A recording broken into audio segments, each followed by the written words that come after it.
Hello everyone, मेरा नाम संस्कृति है। एमपीपीएससी मेंस की हमारी जो वीडियो सीरीज चल रही है उसमें हम लोगों ने पेपर 3 पार्ट ए इकोनॉमिक्स से स्टार्ट किया था। उसमें हम लोगों ने यूनिट 2 के अंतर्गत राजकोषीय नीति यानी कि फिस्कल पॉलिसी को हम अच्छे से कंप्लीट कर चुके हैं। मौद्रिक नीति यानी कि मॉनेटरी पॉलिसी को हम कंप्लीट कर चुके हैं। इसके अलावा गरीबी यानी कि पॉवर्टी, बेरोजगारी यानी कि अनएम्प्लॉयमेंट, क्षेत्रीय असंतुलन यानी कि रीजनल इम्बैलेंस, इनको भी हमने कंप्लीट कर लिया है। इसके अलावा भारत का विदेशी व्यापार, मूल्य संरचना और दिशा, ये इतने टॉपिक हम कंप्लीट कर चुके हैं अच्छे से। आज का जो हमारा टॉपिक है वो है फूड सिक्योरिटी यानी कि खाद्य सुरक्षा। अब देखते हैं कि खाद्य सुरक्षा क्या होती है। खाद्य सुरक्षा का अर्थ क्या है? सभी लोगों के लिए सदैव भोजन की उपलब्धता, भोजन की पहुंच और उसे प्राप्त करने का सामर्थ्य। ये तीन टर्म्स बहुत इंपॉर्टेंट है। जब ये तीनों को आपस में मिलाएंगे तभी हम इसे बोलेंगे फूड सिक्योरिटी। फूड सिक्योरिटी का मतलब ये होता है कि भोजन की आपको उपलब्धता हो, भोजन तक पहुंचो, मतलब कि जो इंसान, जो व्यक्ति है, उसको भोजन चाहिए तो वहां तक वो आसानी से पहुंच पाए और भोजन खरीद पाए या भोजन ले पाए, और उसे प्राप्त करने का सामर्थ्य होना चाहिए। सामर्थ्य का मतलब ये है कि उतने पैसे होना चाहिए कि वो भोजन को खरीद पाए। जब ये तीन चीजें आपस में मिल जाती है तब इसे हम क्या बोलते हैं? Food security.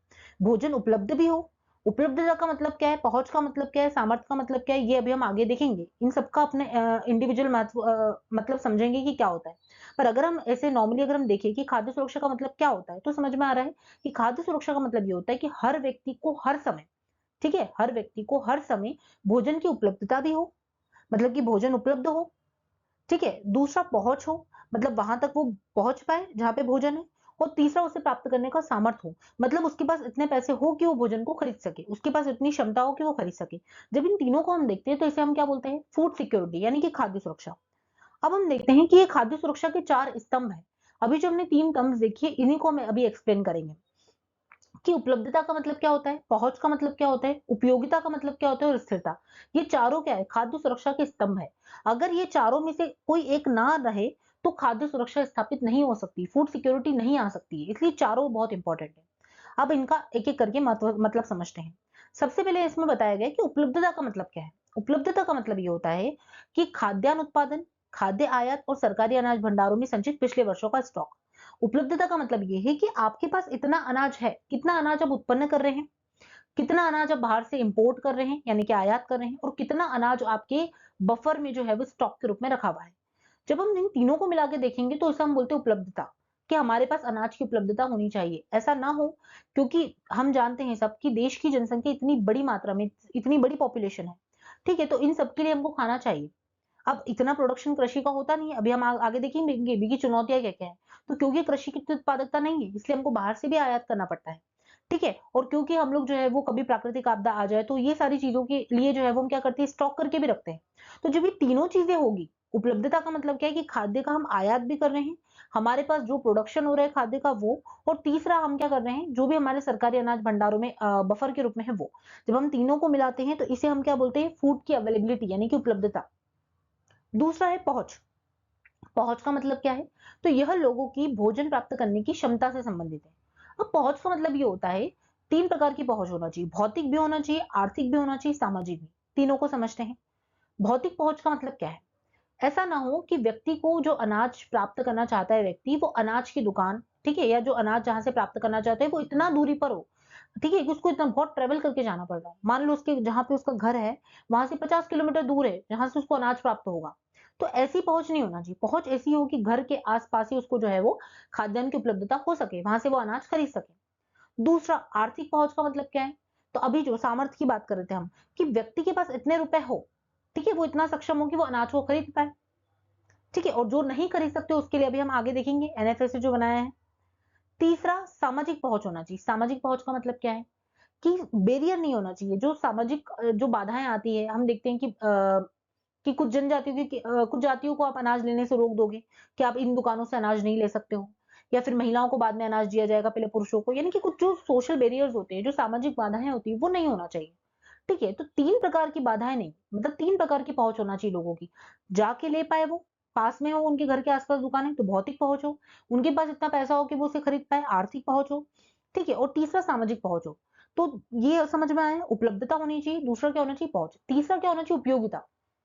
इसका मतलब क्या है कि ये लोगों द्वारा भोजन के उपयोग के तरीके से संबंधित है। भोजन वो हो जो लोगों के उपयोग में आए। भोजन वो प्रकार का ना हो जो लोग खाना ही ना चाहते हो।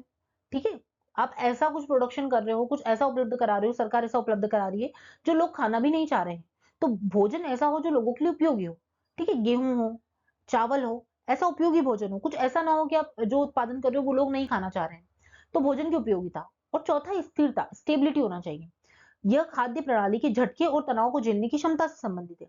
स्थिरता का मतलब ये है कि ये तीनों चीजें जो है वो हमेशा बनी रहना चाहिए, उसमें स्टेबिलिटी होना चाहिए। ये तीनों चीजें अगर हमेशा रहेगी तो ही फूड सिक्योरिटी जो है वो आ पाएगी।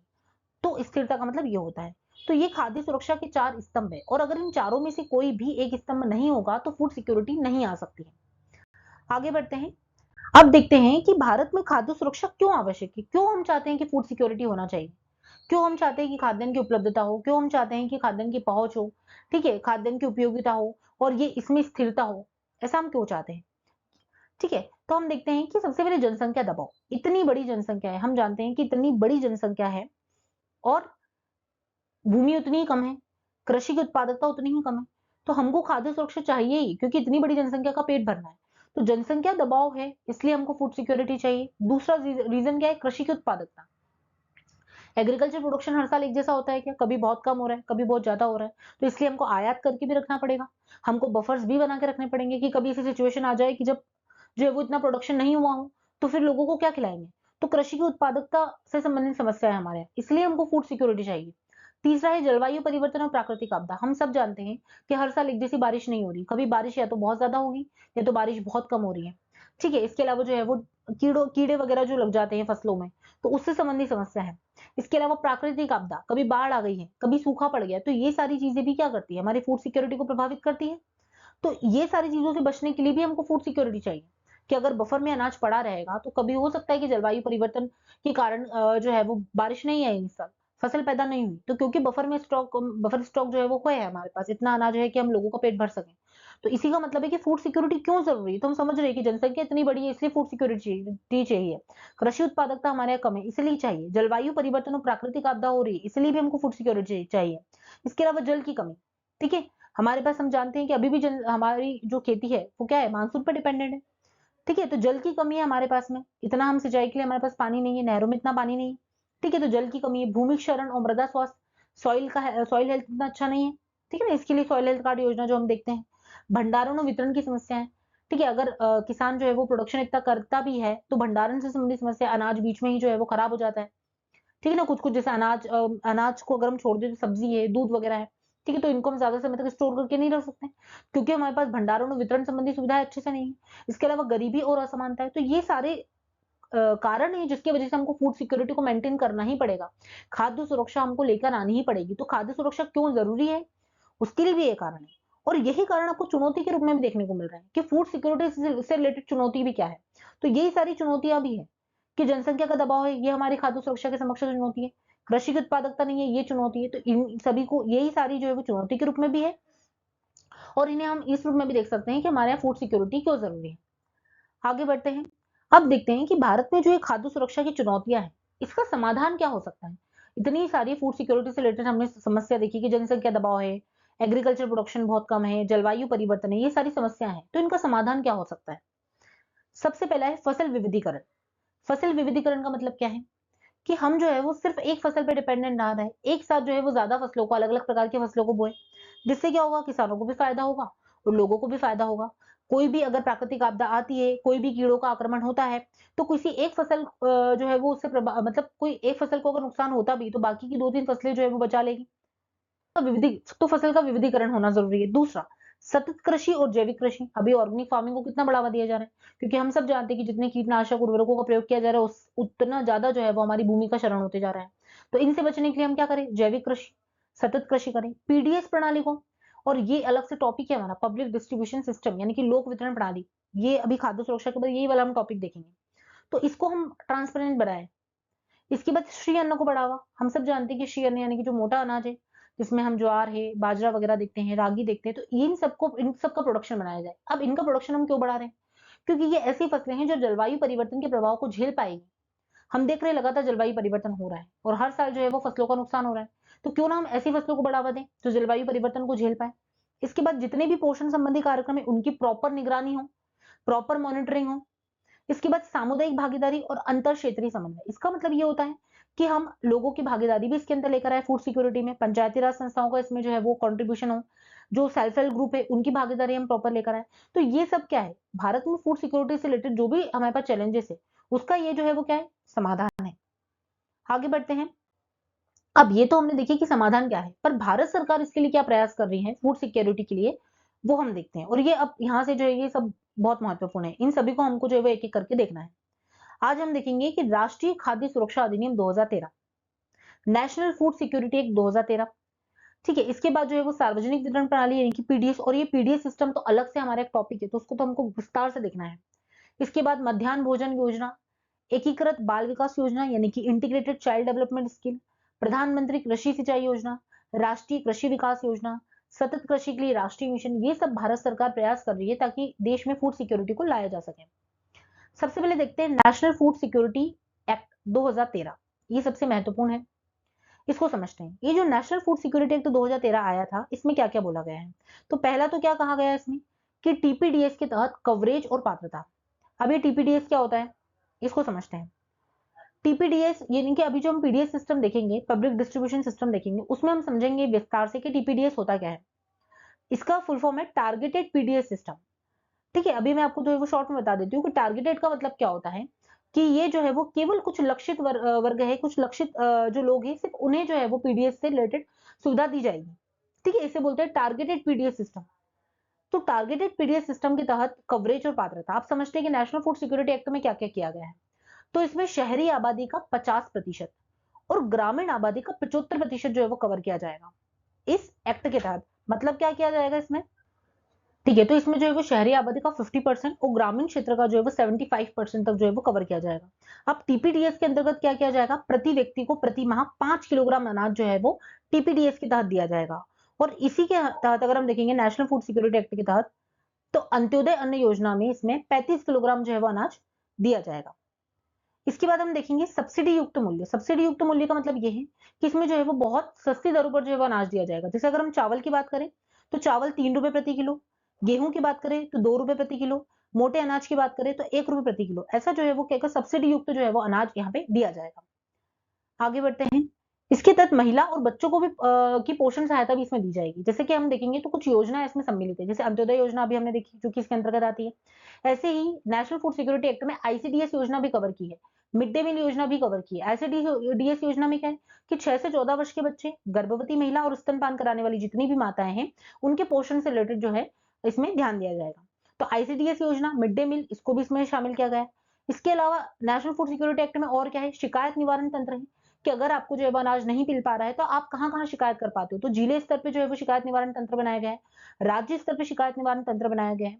इसके अलावा फूड सिक्योरिटी से रिलेटेड भत्ता भी दिया जाएगा। इसका मतलब क्या है कि जो भी पात्र लाभार्थी है उनको खाद्यान्न या फिर भोजन की आपूर्ति न होने पर खाद्य सुरक्षा भत्ते का प्रावधान है कि अगर उनको, अगर वो पात्र है, वो फैमिली यानी कि वो परिवार जो है वो पात्र है और अगर उनको जो है वो खाद्यान्न नहीं मिलता है तो उनको फिर जो है वो खाद्य सुरक्षा भत्ता दिया जाएगा। आगे बढ़ते हैं। अब इसमें क्या है कि नेशनल फूड सिक्योरिटी एक्ट 2013 जो है उसकी कुछ चुनौतियां हैं, कुछ चैलेंजेस है, उसको हम देखते हैं। सबसे पहले क्या है, लाभार्थियों की पहचान में कठिनाई होती है।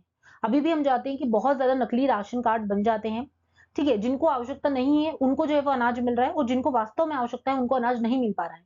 मतलब कि लाभार्थियों की पहचान से संबंधित समस्या है। दूसरा, भ्रष्टाचार और खाद्यान्न का रिसाव। हम देखते हैं कि जितना अच्छी क्वालिटी का अनाज जाता है, गवर्नमेंट जो खरीद रही है, बीच में क्या होता है वो चेंज कर दिया जाता है, मतलब खाद्यान्न का रिसाव, ठीक है ना। जो है वो अनाज चेंज कर दिया जाता है और फिर जो है वो खराब गुणवत्ता का अनाज जो है वो लोगों को मिलता है, ठीक है। और भ्रष्टाचार से रिलेटेड समस्या देखने को मिलती है। इसके अलावा भंडारण और परिवहन की समस्या है।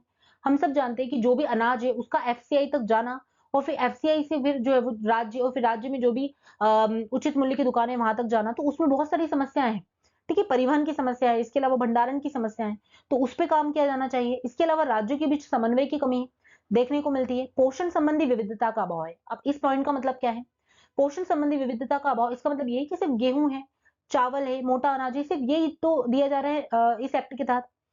इसके अलावा जो है वो और भी होता है जैसे दालें वगैरह, तो वो तो नहीं दिया जा रहा। मतलब पोषण जो है उसमें सिर्फ एक जगह, यानी कि सिर्फ गेहूं है, चावल है या मोटा अनाज, सिर्फ ये दिया जा रहा है, उसमें कुछ विविधता नहीं है, डायवर्सिटी नहीं है अनाज में जो भी लोगों को मिल रहा है। इसके अलावा डिजिटल प्रणाली की समस्या है। हम सब जानते हैं कि जो उचित मूल्य की दुकानें यानी कि जो राशन की दुकान है, वहाँ पर जो मशीन्स होती है वहाँ पे थंब इम्प्रेशन लगता है, तो कई लोगों का वो नहीं लग पाता है। ठीक है ना? इसके अलावा आधार लिंकिंग से संबंधित समस्या है, तो ये सारी समस्याओं के कारण ही बहुत सारे लोग बाहर हो जाते हैं, उनको अनाज नहीं मिल पाता है। तो इसमें सुधार करने की आवश्यकता है। वित्तीय बोझ बहुत ज़्यादा बढ़ रहा है, ठीक है ना? क्योंकि गवर्नमेंट को इतना सारा अनाज पहले तो अपने पास खरीदना पड़ता है, फिर उसको स्टोर करना पड़ता है, फिर वितरण करना पड़ता है, तो गवर्नमेंट पर भी वित्तीय बोझ लगातार बढ़ते जा रहा है, तो उसके लिए भी कोई उपाय जो है वो लेकर आया जाए। इसके अलावा प्रभावी शिकायत निवारण प्रणाली का अभाव है, ठीक है? कि इतना ज़्यादा लूप होल्स है, तो उसके लिए कोई शिकायत निवारण प्रणाली इतने अच्छे से काम नहीं कर रही है। तो ये नेशनल फूड सिक्योरिटी एक्ट से रिलेटेड चुनौतियाँ हैं, जिसमें सुधार करने की आवश्यकता है। इस प्रकार हमने फूड सिक्योरिटी से रिलेटेड बहुत सारी चीजें अभी समझ ली हैं। भारत सरकार के जो प्रयास है उसमें अभी हमने नेशनल फूड सिक्योरिटी एक्ट 2013 जो है उसको हमने समझा है। अब कल जो लेक्चर आएगा उसमें अंत्योदय अन्न योजना और बाकी के जितने भी भारत सरकार के प्रयास है वो करके हम फूड सिक्योरिटी वाले टॉपिक को कंप्लीट कर लेंगे और उसके बाद जो है वो हम लोक वितरण प्रणाली को देखेंगे। 2-3 लेक्चर्स में यूनिट 2 जो है वो अच्छे से कंप्लीट हो जाएगी। यदि आपको ये लेक्चर अच्छा लग रहा है, हेल्पफुल लग रहा है, तो आप ज्यादा से ज्यादा लोगों को शेयर कीजिए, लाइक कीजिए और चैनल को सब्सक्राइब कीजिए।